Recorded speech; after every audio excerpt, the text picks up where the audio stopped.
তৈরি হলো বিচার বিভাগীয় কমিশন। হ্যাঁ, তৃণমূল জামানায় প্রাতিষ্ঠানিক দুর্নীতিতে এবার কমিশন।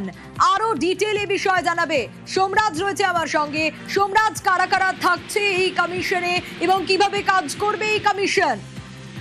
দেখো, মুখ্যমন্ত্রী শুভেন্দু অধিকারী ঘোষণা করেছিলেন যে বিচার বিভাগীয় কমিশন করা হবে। রাজ্যের প্রাতিষ্ঠানিক দুর্নীতি খতিয়ে দেখতে এই বিচার বিভাগীয় কমিশন করা হবে প্রাক্তন বিচারপতি বিশ্বজিৎ বসুর নেতৃত্বে, এবং সেই মোতাবেক অবসরপ্রাপ্ত বিচারপতি বিশ্বজিৎ বসুর নেতৃত্বে এই কমিশনের গেজেট নোটিফিকেশন করা হয়েছে রাজ্য স্বরাষ্ট্র দপ্তরের তরফে। যে গেজেট নোটিফিকেশন করা হয়েছে সেখানে কমিশন কি কি নিয়ে তদন্ত করবে এবং কমিশনের কি ক্ষমতা থাকবে তা নিয়ে বিস্তারিত ব্যাখ্যা দেওয়া হয়েছে। বলা হচ্ছে কমিশনের তদন্তের আওতায় থাকবে খাদ্য সরবরাহ, ত্রাণ বিপর্যয় মোকাবিলা, পুর পঞ্চায়েত, আবাসন দপ্তর, এমনকি আমফান থেকে শুরু করে প্রধানমন্ত্রী আবাস যোজনা, 100 দিনের কাজ, মিড ডে মিলের মতো সরকারি প্রকল্পের দুর্নীতি, এমনকি শিক্ষা দপ্তরেও বিভিন্ন প্রকল্পের দুর্নীতি, এই সব অভিযোগের তদন্ত করবে কমিশন।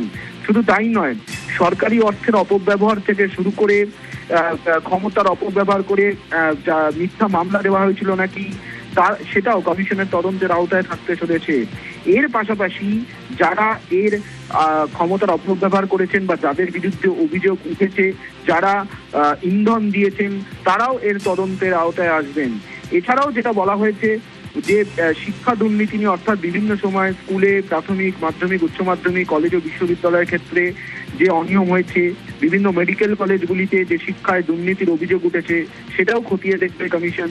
এছাড়াও দুর্নীতিতে যারা প্রত্যক্ষভাবে জড়িত বা যারা প্ররোচনা দিয়েছেন, সহযোগিতা করেছেন, তাদের ভূমিকাও তদন্ত করবে এই কমিশন। এই কমিশনকে ক্ষমতাও দেওয়া হয়েছে, তার কারণ এই কমিশন তাদের ক্ষমতা প্রয়োগ করে যে কোনো ব্যক্তিকে ডাকতে পারেন, জিজ্ঞাসাবাদ করতে পারেন, এমনকি সরকারি রেকর্ড চেয়ে পাঠাতে পারে, বিভিন্ন দপ্তরের থেকে সাক্ষ্য গ্রহণ করতে পারবে। যে কোনো ব্যক্তি এই কমিশনের কাছে অভিযোগ জানাতে পারবেন। এমনকি তদন্তে যদি কোনো অনিয়মের প্রমাণ পায় এই কমিশন, তাহলে পুলিশ কর্তৃপক্ষকে দ্রুত এফআইআর দায়েরের সুপারিশ করতে পারবে কমিশন।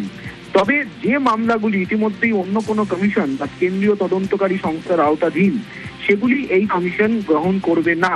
সেগুলি অভিযোগ নিয়ে কমিশন গ্রহণ করবে না, এবং তদন্তের কি অগ্রগতি হচ্ছে, কি পর্যবেক্ষণ হচ্ছে এবং সুপারিশ প্রয়োজনীয় সময় প্রাক্তন বিচারপতি বিশ্বজিৎ বসুর নেতৃত্বাধীন কমিশন তা রাজ্য সরকারের কাছে জমা দেবে।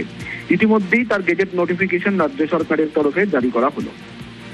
সোমরাজ, আরো একবার একটু জানতে চাইবো আমাদের দর্শকদের জন্য যে এই কমিশনকে কতটা ক্ষমতা দেওয়া হলো যাদের বিরুদ্ধে অন্য মামলা চলছে?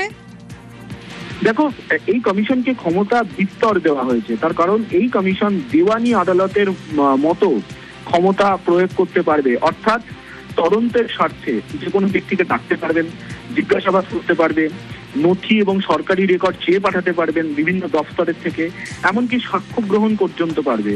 শুধু তাই নয়, যে কোনো ব্যক্তি, যে কেউ এই কমিশনের কাছে দুর্নীতির অভিযোগ জানাতে পারবেন।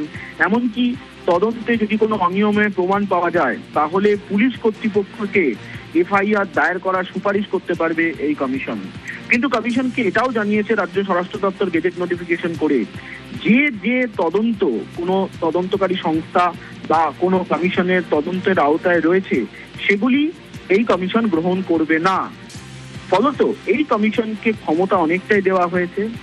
তবে যেটা সবথেকে গুরুত্বপূর্ণ, 2011 সাল থেকে 2026 সালের মে পর্যন্ত যে প্রাতিষ্ঠানিক দুর্নীতি বা আর্থিক অনিয়মের অভিযোগ উঠে এসছে, প্রত্যেকটিতেই খতিয়ে দেখবে এই বিচার বিভাগীয় তদন্ত কমিশন। এবং